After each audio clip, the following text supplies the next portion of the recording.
Modi factor aside, how is NDA placed vis-a-vis India for the 2024 Lok Sabha battle?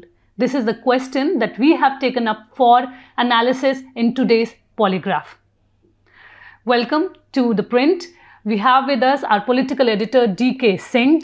Sir, you saw that both the NDA as well as the opposition, they held marathon meetings to firm up their election strategies. We saw the NDA said it has now 38 partners. The opposition says it has a total of 26. What do these numbers mean? And what do they actually signify as far as the political sphere is concerned? So could you elaborate that, our main question itself, that if we keep the Modi factor aside, how will we look at the NDA as well as India?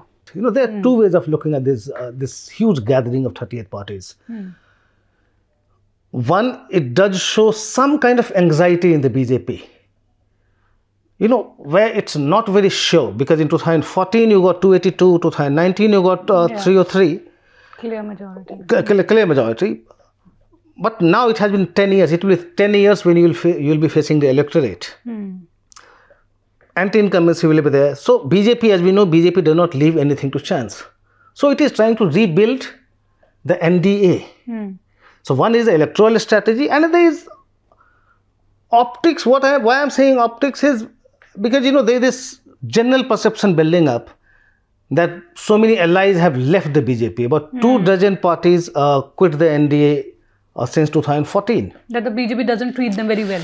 Don't treat them very well, and it's just one party and others are hardly there. So now, because on the other side you have the opposition gang, you do not really want to see or to project BJP as a party which is on its own, which does not have allies. That perception also had to be changed. And so suddenly you see this big gathering on Tuesday evening. Why optics? Because many of them do not count for much vote share. When you look at the BJP's big picture, you find most of them riding on Prime Minister Modi's coattails. They need the BJP more. Their legitimacy, their support base will sustain if they are with the BJP. PM Modi remains the fulcrum of this alliance. And even all these 37, 38 parties which have come together, they all depend on Prime Minister Modi to deliver for them also. But just to add that, I was speaking to a few leaders who attended the meeting. Even there, they said most of the discussion was on what exactly PM Modi has done in the last 9 years, all the policies, schemes, and one person said it was all Modi, Modi, Modi. Exactly. In fact, Chirag Paswan said that he said American and French presidents, but he was talking about probably the Australian Prime Minister, that they call Prime Minister Modi their boss. And this is what the country's youth likes. So everybody is looking up to the Prime Minister to deliver. So it's not unlike India, where Congress, Congress, the allies you have, the partners you have, they are very strong partners. In their states, most of them have a better electoral standing than the Congress in those states. So Congress is not like Congress is one among the equals. Sanjay Saravanan would want to know that, how will Congress come to a seat-sharing alliance in states such as Punjab, West Bengal, Delhi, Kerala?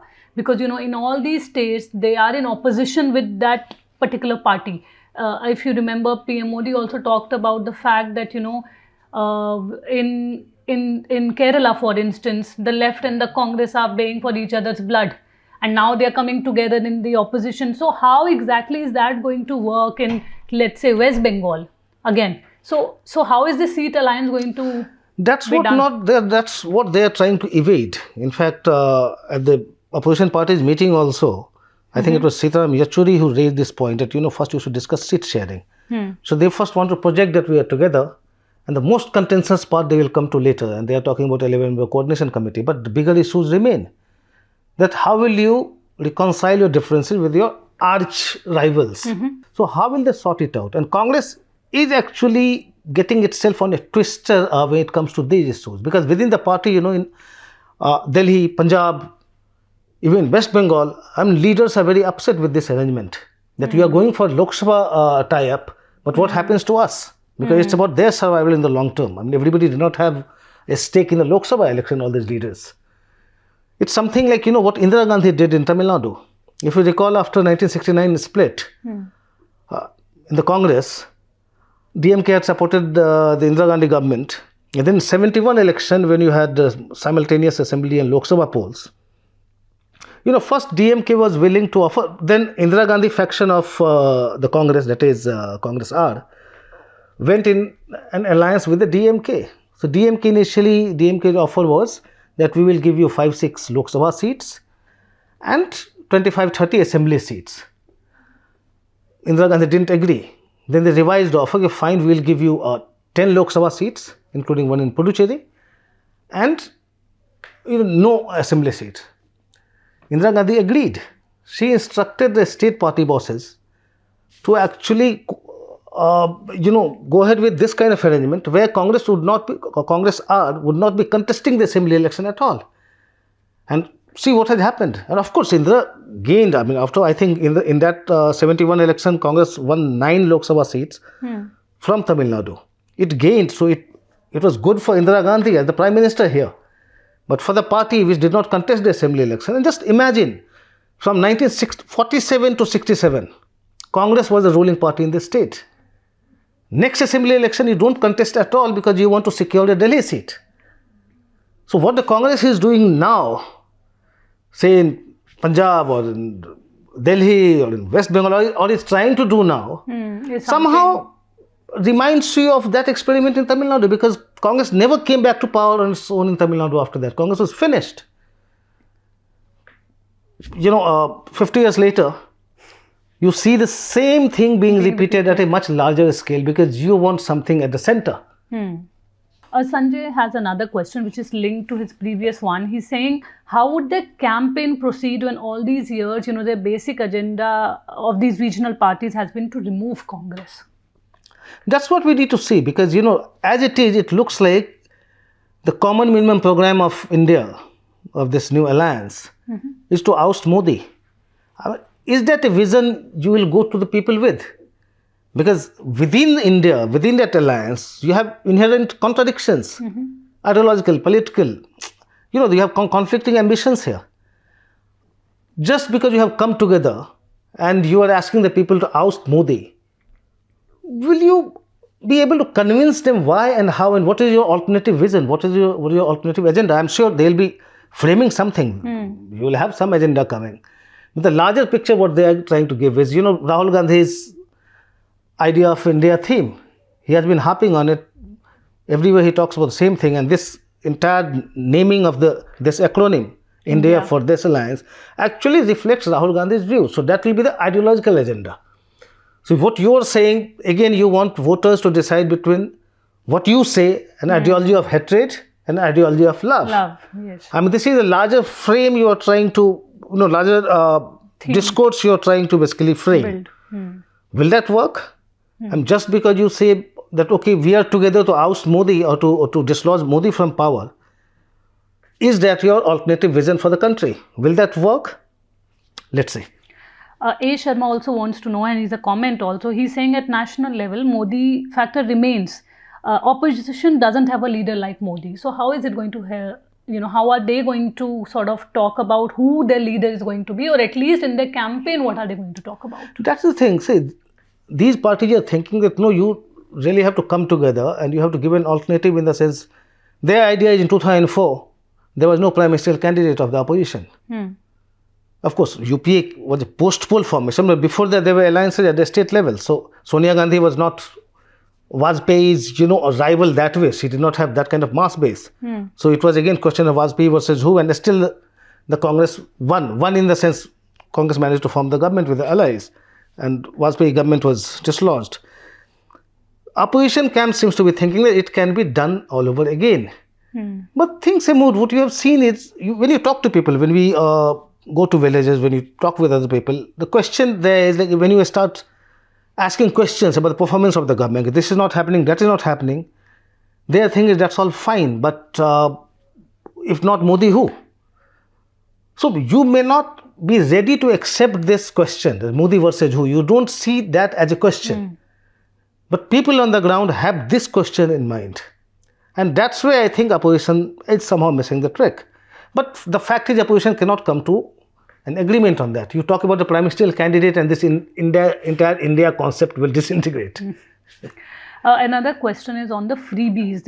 Wants to know, would any freebies by Congress-led alliance have any impact on 2024 polls? And this is something that, Prime Minister Narendra Modi has also been talking about, the freebie politics. It has had its impact in assembly elections. We have seen what happened in Himachal. We have seen what happened in Karnataka. Again, you see what's going to happen in Rajasthan. All these Rajasthan, Chhattisgarh, they are all coming up with all kinds of freebies. In fact, in Madhya Pradesh, Shivraj Singh Chauhan has started the same thing. He has started giving money to women, 1,000 rupees a month. So, in Lok Sabha election, when you are voting for Modi, would freebies be in your mind? I just recall my conversation with Ajit Singh, Jan Chaudhary's father, late Ajit Singh. A few years back, I was discussing this issue with him. That was post 2014. Ajit Singh was pretty frustrated what to do with these people, and his Muslim Jat vote bank that RLD had split. In a philosophical term, you are saying, there was a time when Roti Kapra aur Makan used to be the slogan, and people would be seeking vote for Roti Kapra aur Makan.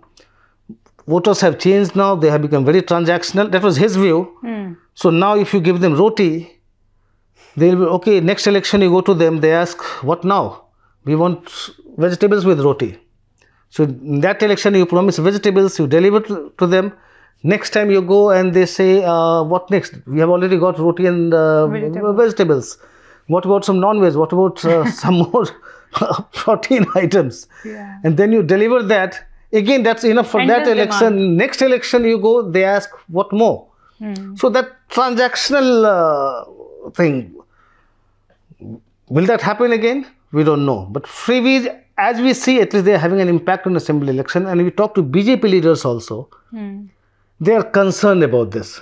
That if Modi ji does not do something about this, he has taken a stand against it, but he does not do anything, opposition may have an edge over this. They are feeling a bit jittery looking at the impact of freebies in these assembly elections. Well, Shantanu Saha, he goes on to explain first, parties as primary parties and sparks party and splinter parties. And he's saying that, since the spark parties, which he says are AAP or TRS, and the splinter parties like NCP, TMC, they are losing their glow. So is that the reason that, because they are not effective in their own administrative zones and their voters are shifting to the Congress, that they have decided to be part of this India alliance? Or is there something? I talked about it in my Politically Correct show the day before. Basically, yes, there is this apprehension in many regional parties. Usually voters vote differently. When they are voting for assembly election, they will give primacy to the regional parties, but when they are voting in the Lok Sabha election, they will be looking at national alternative. There Congress gets an edge, and this is where many regional parties may get nervous, that they have seen Muslim voters shifting a bit, for instance, in West Bengal. Say in Karnataka, Muslims shifted away from the JDS. In West Bengal, we have seen in Sagardegi assembly by poll, in the Panchayat polls, Muslims were shifting from Mamata Banerjee's party. Now, these people will be a bit nervous, because then in Lok Sabha election, when Congress is a big stakeholder, probably if they do not have an understanding or alliance with the Congress, this vote bank may shift to the Congress, and that will be something that will be worrying them. That the same worry will be with the Samajwadi Party also. That if it does not go with the Congress, probably Muslim voters will shift and start voting for the Congress. Right. So these parties would like to retain that vote bank, and so this alliance works for them. I mean, they may not have prime ministerial ambitions, and many of them won't really bother who the next prime minister will be. But to retain their hold, it suits them to go with the Congress in the Lok Sabha election. Well, one last question. One of the viewers wants to know, considering the Jan Sena party is already part of NDA, TDP is likely to join soon, and BJP is clearly increasing its rhetoric and focusing on Andhra. Will YSRCP continue to be passive BJP supporter, or will they join India? No, Jagan Mohan Reddy, no. He will never join the Congress. The kind of It's something personal with the Congress. Never joined the India opposition. Opposition camp. I'm telling you, I was in the Indian Express in 2000. I had reported this. So remember that Odarpu Yatra Jagan Mohan Reddy had started. After his father's death in a helicopter crash, he went out, or he wanted to go out on this condolence tour to meet the families of people who had allegedly committed suicide or died due to shock after YSR's death. So he started this Odarpu Yatra. High Command was not willing to give a go-ahead. He was asked to stop it. So he with his mother came to meet Sonia Gandhi. And I had reported that incident. They started arguing why it's important, why the Odarpu Yatra is important. And Sonia Gandhi was livid. She gave them a mouthful. So much so that Jagan's mother started crying there in that meeting. They came out, then I learned about what happened inside. And after that we spoke to Jagan. It was like the final thing, final split. So it's something personal, how bitter the fallout was. And what about NDA? He won't be part of it. In the last Lok Sabha election also, without the BJP was in the other camp, he virtually swept it. Jagan won 22 out of 25 seats. And he remains equally strong. We have seen in one election after another, from Lok Sabha, from local body polls to assembly by polls. I mean, he's not facing any challenge as such so far. So I don't really see him going to the BJP. And again, vote bank, we talk about the support base also. Jagan gets support from minorities, Christians, Muslims. He won't really like to go with the BJP. BJP won't be part of any alliance. And we've seen after they split with the BJP way back in 2009. And they have done very well.